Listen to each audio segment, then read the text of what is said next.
Bien, a nivel de la palpación, continuando con la clase, observamos pues que los pulsos a nivel braquial normalmente deben ser de la misma intensidad que a nivel de los pulsos femorales. Si nosotros encontramos que aquí son muy intensos y en la parte de abajo no se palpan, podríamos estar ante una coartación de la aorta. Entonces es muy importante palpar en todos los niños, además de la ocultación, palpar los pulsos. Eso es importante.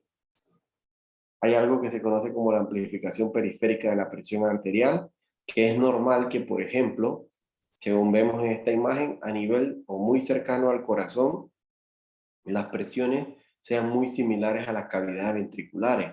Pero a medida que nos vamos alejando del corazón, por ejemplo, a nivel femoral o a nivel pedio, observamos que la presión sistólica es un poquito cada vez mayor. ¿Okay? Entonces es normal que yo diga que en la parte de abajo tengo 120 de presión sistólica y acá en el miembro superior tengo 100 o 110. Eso es normal encontrarlo.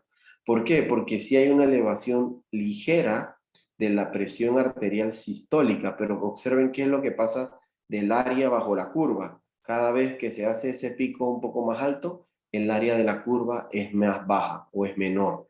Entonces, ¿qué provoca con esto? Que la presión media y la presión diastólica siempre se va a mantener más o menos la misma, lo que aumente la sistólica y entonces la sangre se puede mover. Recuerden que la sangre pasa de una zona de mayor presión a una zona de menor presión. Y ustedes dirán, entonces, ¿por qué si aquí es, por decir algo, 110 y aquí 115 y más abajo 120, cómo es que la sangre puede ir desde aquí arriba hacia abajo?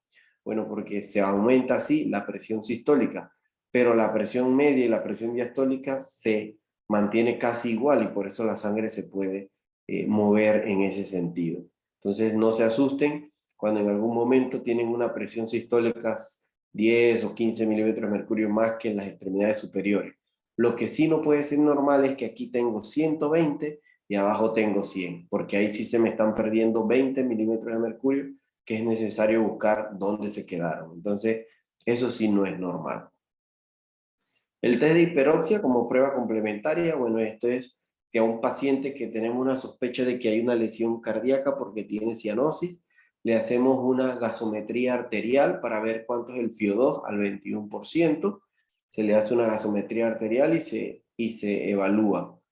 Luego, a ese mismo paciente se le aplica por 10 minutos un FIO2 al 100%, se le pone el 100% de FIO2 y posteriormente se vuelve a tomar una gasometría ya después de pasar los 10 minutos con FIO2 al 100%.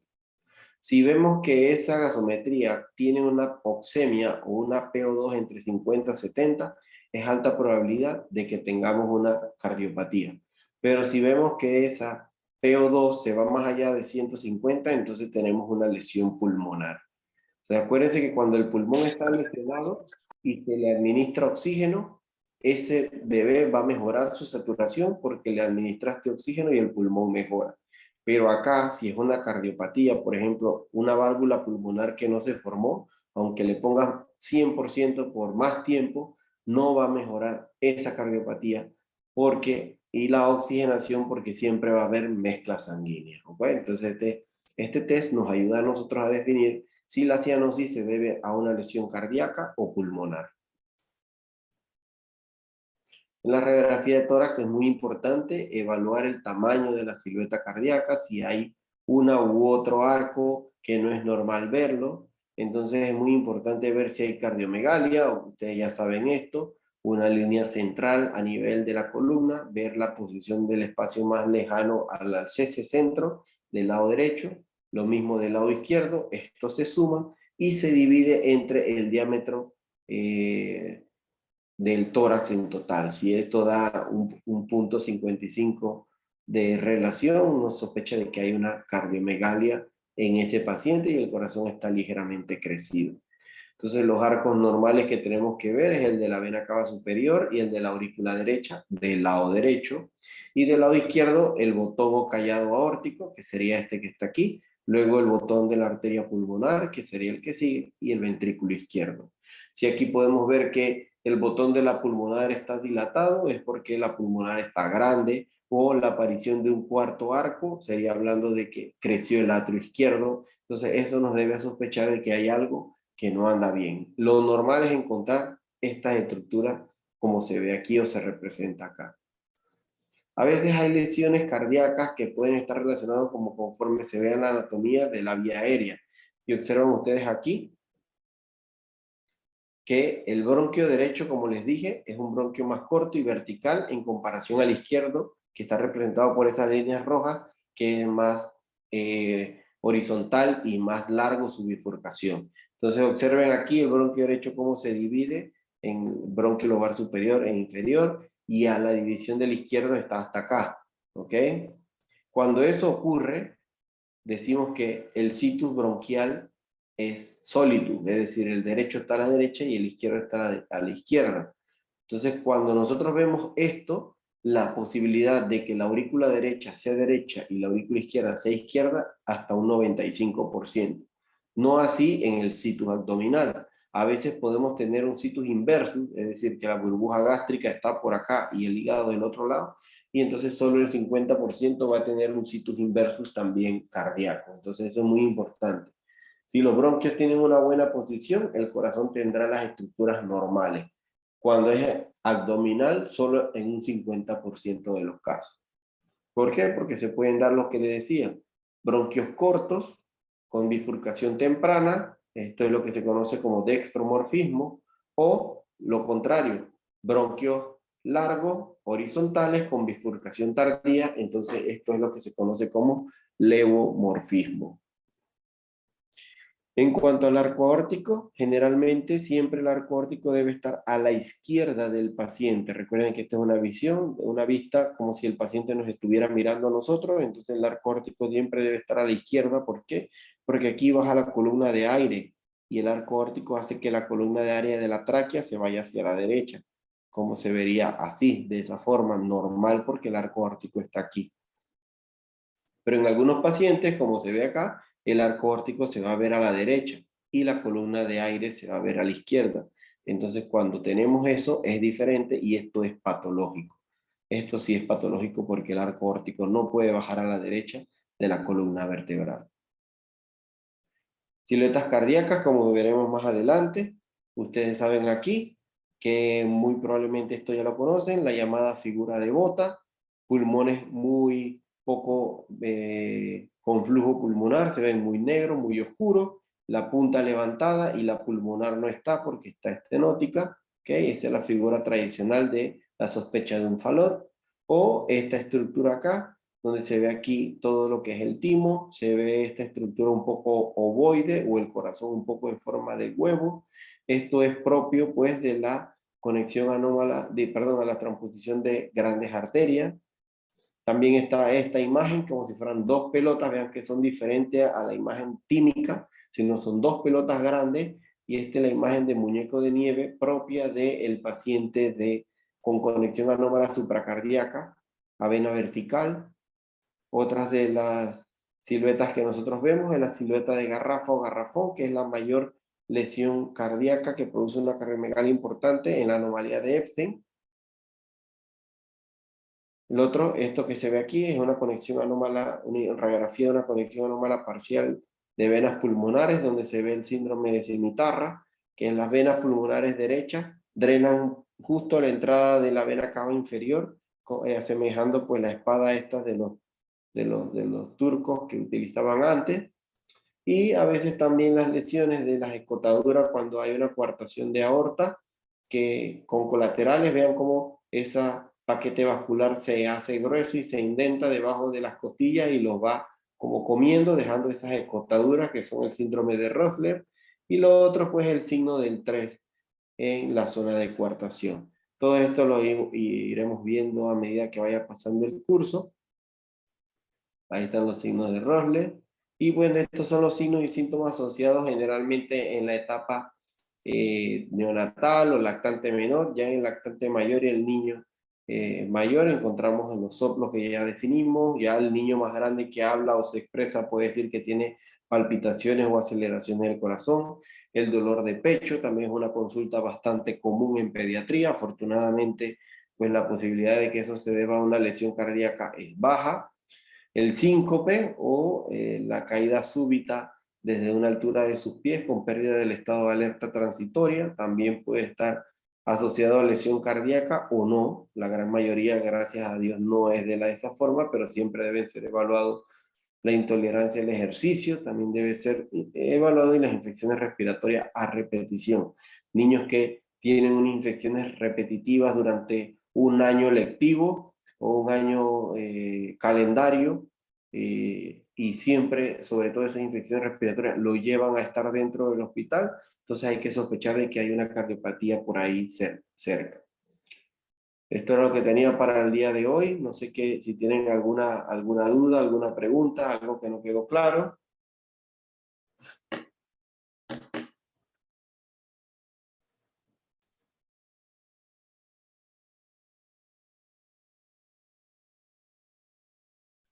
Doctor, tengo una duda.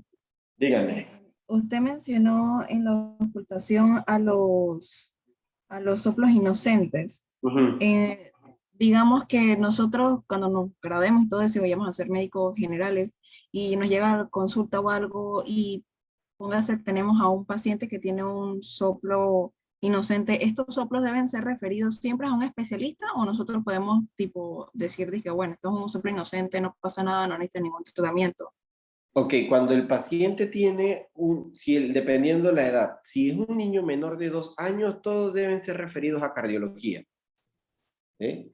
Si es un niño mayor de esa edad y no le compromete el crecimiento ni el desarrollo psicomotor, tiene buen peso, buena talla, y el niño pues fue contigo por otra cosa, fue a buscar un certificado de salud o algo así, y tú escuchas un soplo que no tiene unas características que sean patológicas, porque es muy importante también, los soplos inocentes, todos son sistólicos, todos tienen un grado 2, más allá de eso no pasan, y tienen son de una calidad bastante musical. Si se cumple con esos criterios, pues generalmente no es necesario que los refieran, ¿ok? Si lo pueden, si el niño está estable, pero si ya es un soplo más allá de grado 3 y tienes tus dudas, ya no es tan musical, lo tienes que referir. Y obviamente, pues al final, ustedes tienen que complementar esta clase pues con la parte de rotación, ya cuando vayan a los hospitales, entonces ya empiecen a ocultar soplo, entonces ya es más fácil para ustedes porque ustedes van a poder discernir cuándo es un soplo patológico y cuándo se trata de un soplo inocente. Pero obligatorio, si es menor de 2 años, sí es necesario.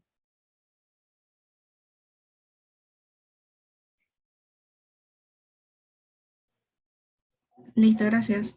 A la orden.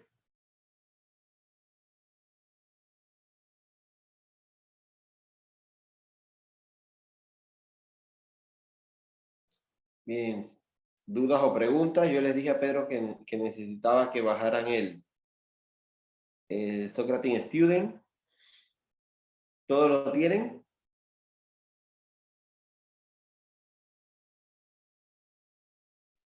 Sí, doctor.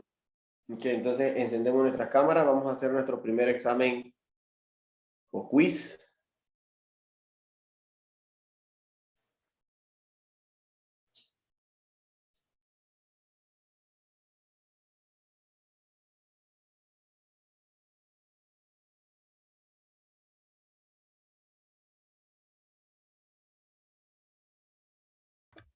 Buenas tardes, doctor. Yo voy a hacer el quiz desde el teléfono, pero la cámara de mi computadora no funciona. ¿Cómo haría en ese caso? Ok, vamos a por el día de hoy pues pasarlo, pero tratar de ver cómo podemos hacerlo para la próxima. Ok, gracias. Ok.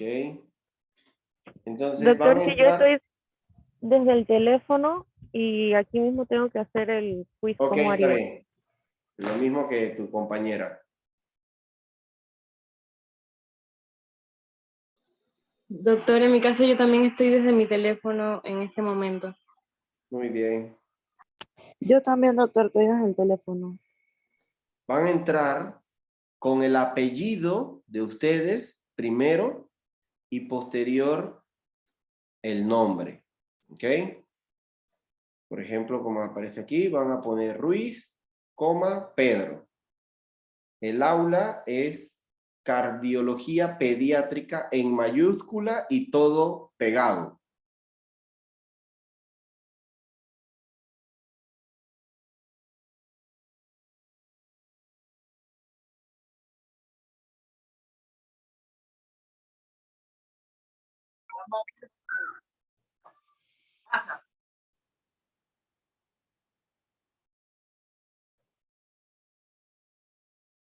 Ya van entrando 7, bueno, están entrando varios. Generalmente esto es con tiempo.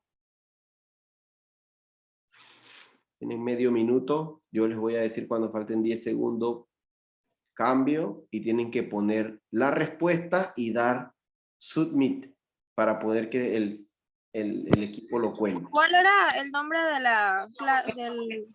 Cardiología pediátrica, todo en mayúscula y todo pegado.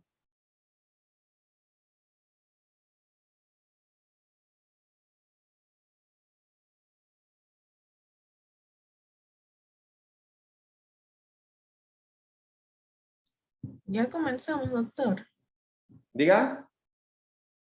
Sí, Ya los que ya entraron y pueden responder eso, lo pueden hacer. Pero no van a poder continuar hasta que yo dé la orden de, voy a esperar que todos estén. Según aquí hay 45